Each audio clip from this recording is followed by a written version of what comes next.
तोंडात घालताच विरघळणारा अगदी मऊ लुसलुशीत उपमा कसा करायचा चला बघूया.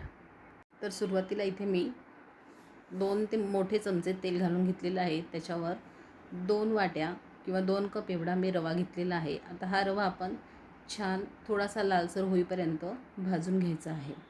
रवा भाजणं होईपर्यंत कंटिन्युअस परतत राहायचं आहे, म्हणजे रवा करपणार नाही. बघा इथे लालसर रवा भाजून झालेला आहे. आता हा रवा आपण एका ताटात काढून घेऊया आणि इकडे परत फोडणीची तयारी करूया. त्यासाठी सुरुवातीला तेल घालून घेतलेलं आहे. मोहरी तडतडून झाली की लगेच त्यात मिरची आणि कढीपत्ता घालायचा आहे.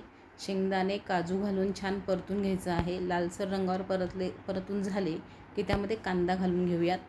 कांदा पण छान लालसर रंगावर भाजून घ्यायचा आहे.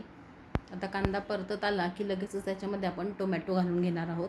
टोमॅटो पण बारीक चिरलेला आहे. आता टोमॅटो घालून पुन्हा एकदा परतायचं आहे.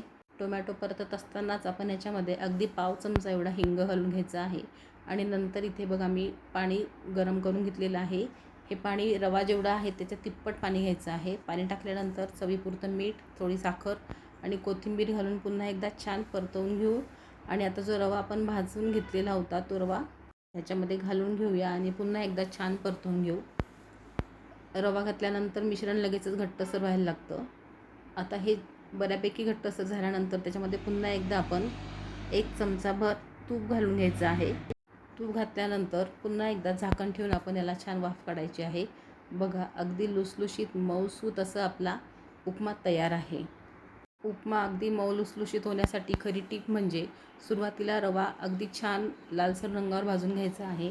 त्यानंतर उपमा शिजत आला की लगेचच त्याच्यामध्ये आपण 1 किंवा 2 चमचे तूप घालून घ्यायचं आहे. आपला उपमा जो आहे अतिशय मऊ लुसलुशीत मोकळाही होतो आणि अतिशय सुंदर लागतो चवीला. चला आता व्हिडिओत दाखवल्याप्रमाणे आपण उपमा सर्व करूया. कोथिंबीर आणि शेव घालून त्यावर लिंबाची फोड ठेवून छानपैकी सर्व करूया. या पद्धतीने उपमा करून बघा. आवडल्यास लाईक, शेअर, सबस्क्राईब करा. पुन्हा भेटूया. Bye bye.